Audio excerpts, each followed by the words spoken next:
Ce journal vous est offert par Saint-Rue Asbel et Corded.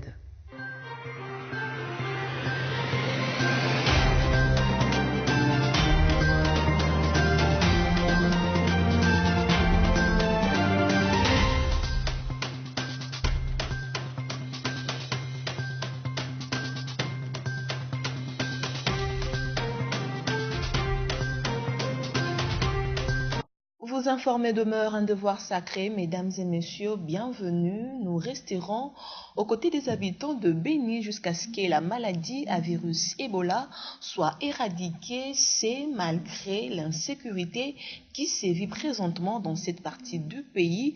Cette assurance est du ministre de la Santé, le docteur Oli Ilunga, l'a dit lors d'une interview exclusive qu'il a accordée à la presse. De ces faits, il invite les hommes de mauvaise foi d'arrêter d'envenimer la situation.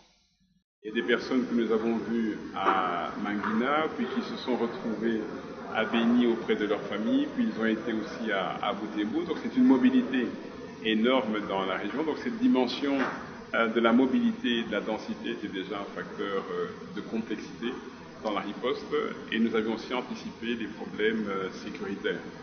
Mais cela ne nous a pas empêchés depuis le début d'être présents, et nous devons continuer à faire cette riposte aux côtés de la population. Je pense qu'il faut aussi bien discerner, je crois qu'on met peut-être tout dans la société civile, qui réclame le départ de la riposte. Je crois que ce serait dangereux de verser dans ce genre de discours. Je crois qu'il ne faut pas perdre à l'esprit que la riposte, l'épidémie d'Ebola en Afrique de l'Ouest, c'était 28 000 cas, c'est 11 000 morts. Nous ne pouvons pas permettre que ce type de tragédie survienne chez nous. Donc je crois que tout le monde doit garder un sens de responsabilité. La riposte, c'est d'abord une riposte médicale, une riposte donc de santé publique. C'est une riposte sous le leadership du gouvernement, avec des acteurs congolais du niveau central, du niveau provincial, du niveau local. Dans ce plan de riposte, tous les partenaires qui ont une expertise se sont volontairement présentés pour être associés à cette riposte. Le gouvernement congolais s'engage à travailler en étroite collaboration avec les secteurs privés pour offrir une couverture de soins de santé de qualité à la population. Cet engagement fort des autorités de l'État a été pris par José Makila, représentant du Premier ministre, et le docteur Oli Ilunga, ministre de la Santé. C'était lors de la présentation des résultats de l'étude sur la contribution du secteur privé de la santé en RDC. Nora Luindula et Jusla Moukoko étaient présents pour le compte de Congo Santé et Développement. Lors de la présentation de cette étude par Abiti Associates, il a été évoqué que le secteur privé reste un partenaire incontournable de l'État congolais en matière de santé. Déjà, plus de 1000 structures des soins de santé disséminées à travers le pays appartiendraient au privé. Et le nombre élevé de la mortalité infantile en RDC demeure un véritable défi. L'accès à l'approvisionnement des médicaments de qualité reste de mise, car sur toute l'étendue du pays, seulement 109 pharmacies sont autorisées par l'État congolais. Mais grâce à ces nouveaux piliers des partenariats, les deux parties, c'est-à-dire l'État et les privés, poseront les jalons pour un avenir sanitaire meilleur en RDC. Représentant les chefs du gouvernement à ces assises, José Makila reconnaît que beaucoup reste à faire pour améliorer les capitaux humains en matière de santé, mais son gouvernement s'engage à accompagner les secteurs privés. Nous nous engageons à créer un cadre clair et propice à l'exercice au développement de vos activités dans l'intérêt de tous. Vous accompagner et faciliter votre implication ainsi que vos investissements dans le secteur de la santé. Pour le docteur Oli Ilunga, il est quasiment important de travailler main dans la main car les patients restent leur seule préoccupation. Le besoin en termes de financement du secteur de la santé s'élève à $50 par habitant. Ça voudrait dire que pour la République démocratique du Congo, c'est 4 à 5 milliards de dollars par an. Donc en fait, on le conçoit bien. C'est impossible d'y arriver en s'appuyant sur le secteur public seul, et aucun pays au monde ne l'a fait en s'appuyant uniquement sur le secteur public. Il faudrait donc créer un nouveau partenariat pour justement qu'ensemble, pour que tous les acteurs du secteur se mettent ensemble autour de la table. Et parmi ces acteurs, il y a bien sûr les acteurs publics, il y a bien sûr les privés lucratifs et privés non lucratifs, mais aussi tout le secteur pharmaceutique et aussi le secteur de la médecine traditionnelle. Cette étude, qui date depuis octobre 2017, a été évaluée dans 8 zones de santé prioritaires de la RDC et le rapport final de cette étude a été remis officiellement au ministre de la Santé qui à son tour a donné aux représentants du Premier ministre. Et puis tous les participants à cette conférence apprécient à juste valeur ces pactes entre le gouvernement congolais et le secteur privé dans le domaine de la santé, car selon eux, c'est un signe fort pour un État qui veut s'investir pour le bien-être de son peuple. Suivez leurs propos sous les images de Jocelyn Moukoko. Oui, laissez-moi vous dire toute ma satisfaction et de féliciter cette initiative très encourageante du ministère de la Santé publique qui a compris enfin que du mariage entre le privé et le public pourra sortir des prestations de soins de qualité pour la population congolaise qui en a tellement besoin. Ma recommandation est que le secteur public et le privé s'unissent réellement en amont, c'est-à-dire à partir de la formation, et en aval, c'est-à-dire à la prestation de soins pour la communauté. C'est même plus que ça. J'ai vu depuis ma visite au mois de novembre qu'il y a plusieurs initiatives que le ministère de la Santé a déjà mis en marche pour justement augmenter le dialogue avec le secteur privé et aussi regarder de près la réglementation, etc., pour pouvoir aider le secteur privé à accroître. Nous devons travailler d'abord sur l'homme pour que cette personne-là qui viole la loi en allant étaler les médicaments sur le sol, qu'il n'y ait aucun Congolais qui aille pour acheter ces médicaments-là. Mais de notre côté, ce que nous avons fait, c'est que nous travaillons maintenant avec tous les services d'application de la loi. La police, la justice, l'inspection générale, la douane, l'OCC. Ce que nous faisons, c'est que nous avons informé tous ces partenaires que lorsque vous observez dans une rue ou quelque part où vous trouvez quelqu'un en train d'exposer les médicaments à même le sol, la police peut se saisir de lui. Rendons-nous à présent dans la province du Kwango. 240 personnes ont été atteintes de la maladie dite Konzo dans la province du Kwango, une maladie paralysante causée par la cyanure contenue dans le manioc. Pour éradiquer cette épidémie de Konzo, la province du Kwango sollicite l'appui du gouvernement central et des partenaires techniques et financiers de la RDC. Blaise Kabongo.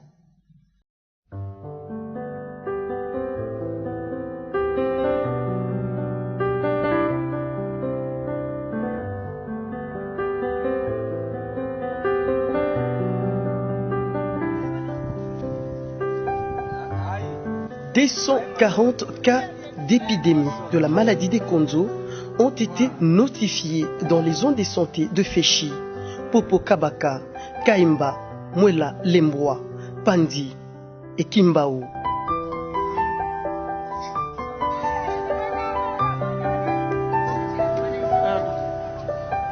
Liés à la consommation excessive de manioc et une carence en sulfure nécessaire à l'intoxication du cyanure.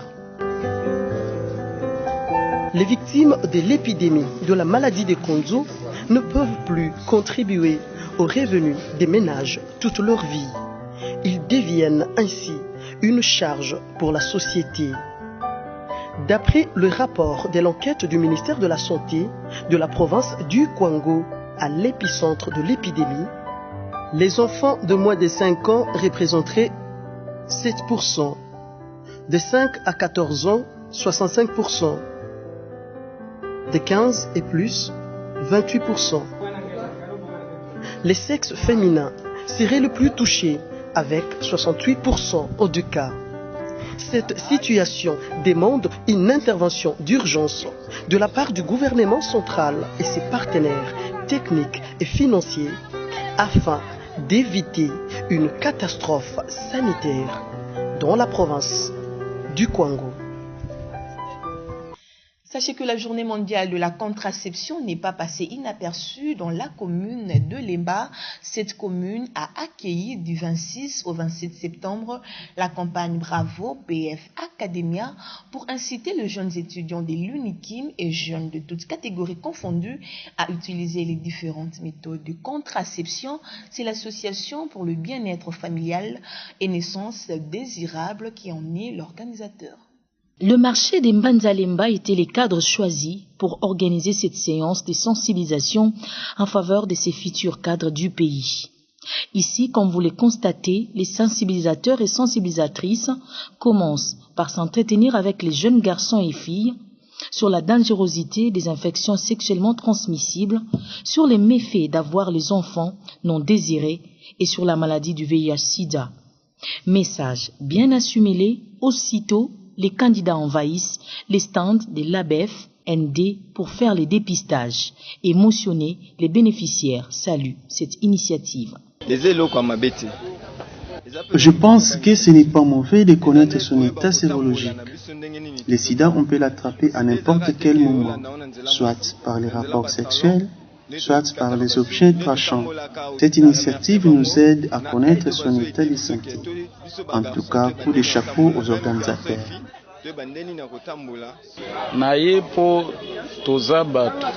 Je suis venu volontairement en tant qu'être humain. Nous ne savons pas vraiment la manière dont nous menons notre vie. Il est difficile de savoir si nous sommes contaminés ou pas. Je remercie les organisateurs.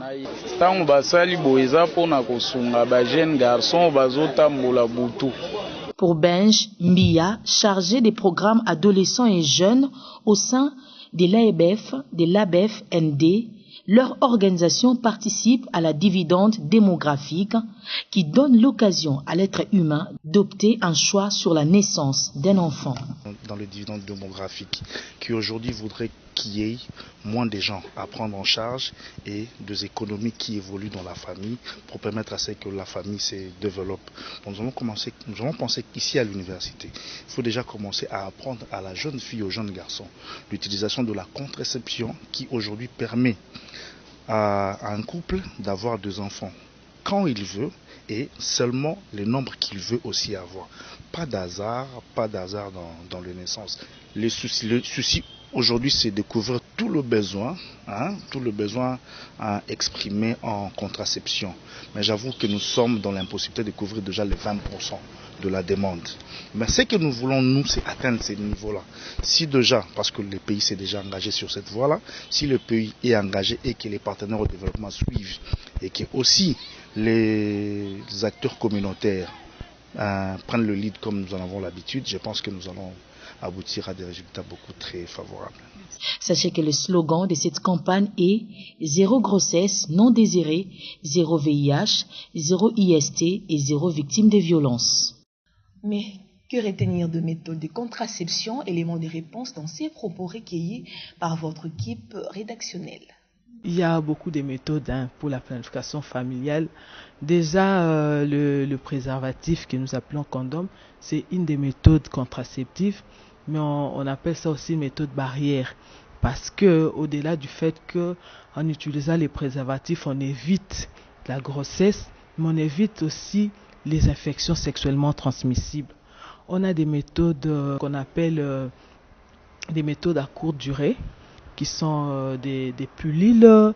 Il y a des méthodes naturelles, il y a des méthodes modernes. Parmi les méthodes naturelles, nous avons les méthodes comme les colliers du cycle, qu'on appelle souvent méthode de calendrier. Donc on apprend à la femme son cycle menstruel et elle-même elle saura comment calculer ses jours fertiles et ses jours non fertiles. Il y a les implants. Nous avons des implants NXT. Nous avons également le Jadel. Une femme qui a son implant Jadel, elle va faire 5 ans sans concevoir, donc elle est sécurisée, elle peut reprendre ses études, elle peut facilement rester avec l'enfant qu'elle avait pendant autant d'années. Donc avec 5 ans de Jadel, c'est sécurisant pour la femme. Et il y a des injectables dépôt Provera, les injectables de 3 mois et les injectables de 2 mois. Il y a également les DIU, dispositif intra-utérin, c'est 10 ans. Quand on vous place les DIU, vous avez une protection des 10 ans. Pas d'agriculture, pas de vie, c'est le slogan d'une nouvelle entreprise qui a vu le jour le 22 septembre dernier ici à Kinshasa. Agro Impact Service a été présenté officiellement devant la presse pour son directeur général. Sa société vient combattre l'insécurité alimentaire que traverse notre pays, la République démocratique du Congo, Nora Luindula et Aline Bongo. Malgré ses potentiels en terres riches, cours d'eau et autres richesses, la République démocratique du Congo importe chaque année 730 000 tonnes de produits vivriers et cela constitue un danger pour la santé des Congolais. Et Agro Impact Service vient pour apporter sa pierre de contribution dans les secteurs agricoles et environnemental, a laissé entendre les directeurs gérants de cette entreprise. Nous voulons développer le secteur agricole en République démocratique du Congo. La population, nous l'avons démontré tout à l'heure, que notre population ne mange pas à sa faim. On mange en deçà de $2 par jour et nous invitons toute la population congolaise à avoir au moins 1 hectare. Nous allons les accompagner. C'est ça même la raison d'être d'Agro Impact et Services. Pour que l'agriculture puisse se développer, on doit d'abord toucher l'environnement. Si l'environnement n'est pas bon, l'agriculture ne va pas se développer. Raison pour laquelle on vous a présenté les projets Biochar. Et lors du lancement de cette société, Agro Impact a fait appel à certains experts en la matière qui ont édifié l'assistance. L'écrivain Didier Moumengi, par exemple, qui a exposé sur l'état d'urgence agricole, a démontré avec pompe que nous avons des ressources qu'il faut développer. Alors, j'ai vu là des initiatives tout à fait encourageantes, notamment le charbon vert qui vient du recyclage de nos déchets. Et au-delà du charbon vert, et dans le livre bleu, nous avons lancé le projet des jeunes entrepreneurs des quartiers. Avec un petit crédit, transformer tous nos problèmes de quartier en différents outils de construction de bien vivre ensemble local, notamment le recyclage de nos poubelles. Voilà un projet qu'il faut soutenir, qu'il faut encourager, qui peut créer énormément d'emplois. Nous avons des ressources qu'il faut pour développer les Congos. Il suffit d'un engagement volontariste de chacun. Par la même occasion, Agro Impact a présenté son projet Charbon Vert. Avant de boucler cette édition du journal, il est de coutume, lorsque nous consommons le fruit, le premier réflexe c'est de jeter la peau de ces fruits.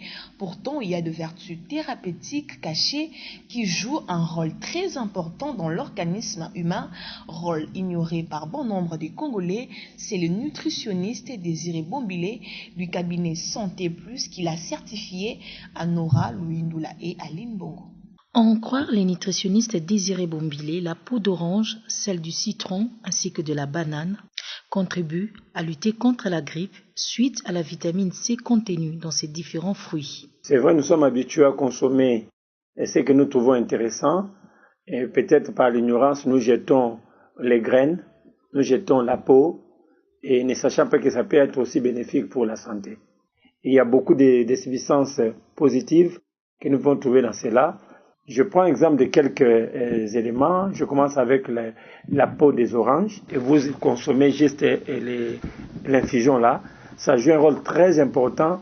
Et dans 3 minutes, vous avez la fièvre qui vous quitte, les grippes qui vous quittent, juste en consommant un verre de jus de peau d'orange. La peau des bananes peut aussi jouer un rôle important dans notre santé. Du point de vue d'abord externe, quand nous avons par exemple des maux de tête, vous consommez vos bananes et vous prenez la peau des bananes, la partie intérieure, vous frottez au visage là où vous avez mal de tête, dans 3 ou 4 minutes, votre maux de tête disparaît. À lui d'ajouter que chaque personne est appelée à ne pas jeter les déchets de certains aliments, à l'occurrence de la coquille, d'œuf et la pomme de terre. Nous avons la coquille d'œuf. Pour ceux qui ont des problèmes, par exemple, d'estomac, brûlure d'estomac, ils peuvent utiliser ces coquilles pour résoudre les problèmes d'estomac. Je prends aussi la peau des pommes de terre, que nous sommes aussi habitués à jeter. Quand vous prenez la pomme de terre, vous utilisez juste la partie interne, la peau vous jetez. Or, avec la peau là, vous pouvez noircir vos cheveux. Okay? Vous pouvez noircir vos cheveux, c'est-à-dire vous prenez la peau là, vous faites bouillir la peau des pommes de terre, et puis l'eau là que vous allez avoir, vous gardez bien, vous nettoyez vos cheveux chaque soir avant de dormir avec cette eau là. Donc, nous sommes habitués à jeter, et moi je vous dis que chaque fois avant de jeter, pose-toi la question de savoir est-ce que ce que je vais jeter, il peut me servir. Alors à ce moment-là, contactez Congo Santé, ils peuvent vous dire pourquoi ne pas jeter ça. Et je crois qu'au nouveau numéro, on reviendra avec force détail pour vous donner. Il y a tellement une longue liste, il y a des choses qui ne font pas jeter, mais nous jetons et nous perdons inutilement ces richesses. Comme on le voit, les professionnels de santé n'ont pas tort de demander à la population de consommer quotidiennement le fruit pour une bonne santé. C'est par cette nouvelle nutritionnelle que nous mettons un terme à cette édition du journal. Mesdames et messieurs, merci à vous de l'avoir suivi.